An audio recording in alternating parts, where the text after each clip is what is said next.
Jumatano hii Rais wa Marekani Donald Trump aliwaalika viongozi watano wa nchi kutoka Afrika katika chakula cha mchana katika ikulu ya White House, ambapo walizungumza masuala mbalimbali, kubadilishana sera na vitu vingine vya ushirikiano kati ya Marekani pamoja na bara la Afrika. Viongozi waliokuwepo katika mkutano huo ni kutoka Liberia, Senegal, Gabon, Mauritania na Guinea Bissau. Utawala wa Trump unasema mkutano huu ni hatua ya kuunda upya uhusiano wa Marekani na Afrika, kutoka misaada ya jadi hadi ushirikiano unaozingatia biashara. Mwanzoni mwa chakula cha mchana, Rais Trump alisema kwa ukweli, kuna hasira nyingi katika bara lenu. Kisha akawaalika kila kiongozi kuzungumza mmoja mmoja. Rais wa Mauritania Mohamed Ould Ghazouani alikuwa kwanza akimpongeza na kusema, tunafurahi kuona kujitolea kwa Trump kwa bara letu. Viongozi wengine walifuata wakimpongeza Trump kwa kukuza mipango ya amani na kuonesha matumaini kwa ushirikiano thabiti wa kiuchumi.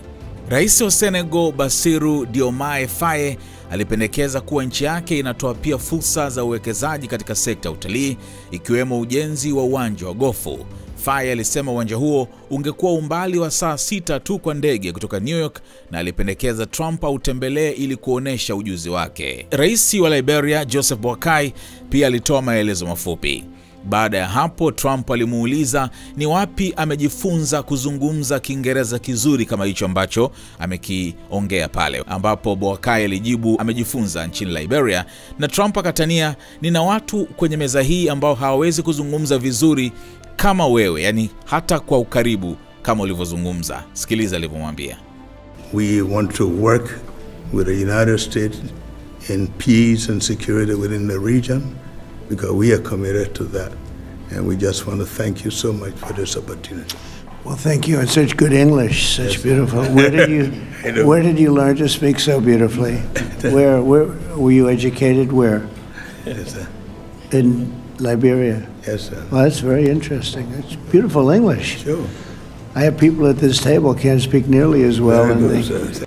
Trump alisema, ningependa sana kutembelea Afrika, ingawa alisema atahitaji kuangalia ratiba yake. Katika taarifa yake ya ufunguzi, Trump alitangaza, utawala wangu umejitolea kuimarisha urafiki wetu na Afrika kupitia juhudi za maendeleo ya kiuchumi zinazofaidisha Marekani na washirika wetu, na tunabadilisha kutoka misaada hadi biashara. Kingine kilichotia fora katika mkutano huo ni pale ambapo nadhani alikuwa anaongea ni rais wa Mauritania, na wakati anamaliza akawaambia wengine kwamba labda tutalazimika kwenda kwa kasi kidogo kuliko hivi kwa sababu tuna ratiba nzima. Kama ningeweza kupata tu jina lako na nchi yako ingekuwa vizuri sana. Akimaanisha kwamba walikuwa wanaongea sana, kwa hiyo wa speed up kidogo kutokana na kwamba ratiba ilikuwa tight. Hebu sikiliza. Resources in our sea waters, so lots of fishing and whatnot. I don't want to spend too much time on this. But I appreciate it very much. I appreciate it. Maybe we're going to have to go a little bit quicker than this because we have a whole schedule.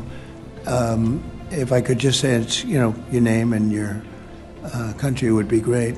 Thank you, please. Muito obrigado, Senhor Presidente Trump. Well, thank you very much, everybody, for being with us today. And I want to thank you, all of these great leaders, for joining us as we welcome to the White House the presidents and prime ministers and various other forms of dignitary to this wonderful place. Is nothing like the White House to me. We're represented today, and your continent is represented by Gabon, Guinea Bissau, Liberia, Mauritania, and Senegal, all very vibrant places with very valuable land, great minerals, great oil deposits, and wonderful people. Last month, the U.S. Africa Business Summit had recorded an attendance record, actually, and generated $2.5 billion in new economic deals for the United States. On June 27th, the foreign ministers of the Democratic Republic of the Congo and Rwanda visited the White House to sign a historic peace agreement that we worked out. They've been fighting for 30 years. 7 million are dead. and they think the number is actually quite a bit higher than that. It's been a long and vicious fight, and I just wanted to say that the countries represented were very happy that we were able to solve that problem. I think over the next couple of weeks, the leaders of both countries will come to sign the final agreement. As you know, we had foreign ministers last week, but we're going to be signing an end to the horrible 30-year war. It's been going on for a long time. I've been reading about it, hearing about it, and it was a vicious war. It was a terrible war. I want to thank our outstanding senior advisor for Africa, Masad Boulos, for helping to mediate this breakthrough. He was very much involved in that settlement. Most people thought it couldn't be done.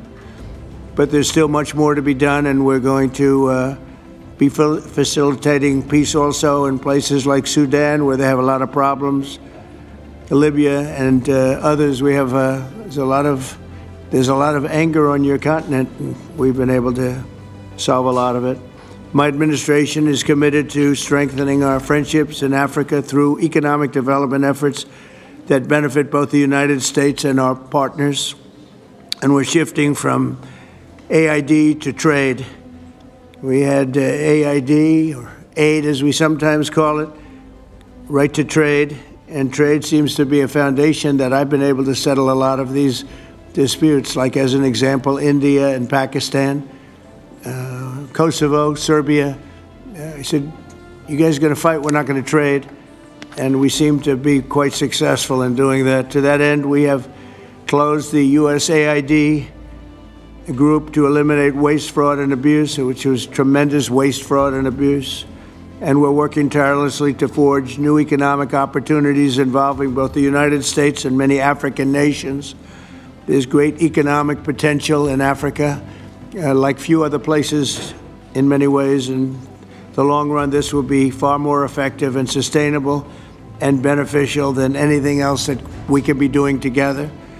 I'm eager to work with each of you on your vital issues and also to discuss security. We've encouraged our staff at the White House to work along with these nations. There's such tremendous wealth there and potential there.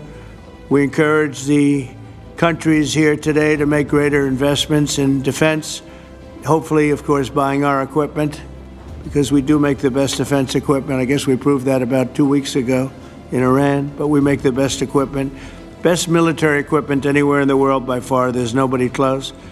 And keep pursuing the fight against terrorism, which is a big problem in Africa.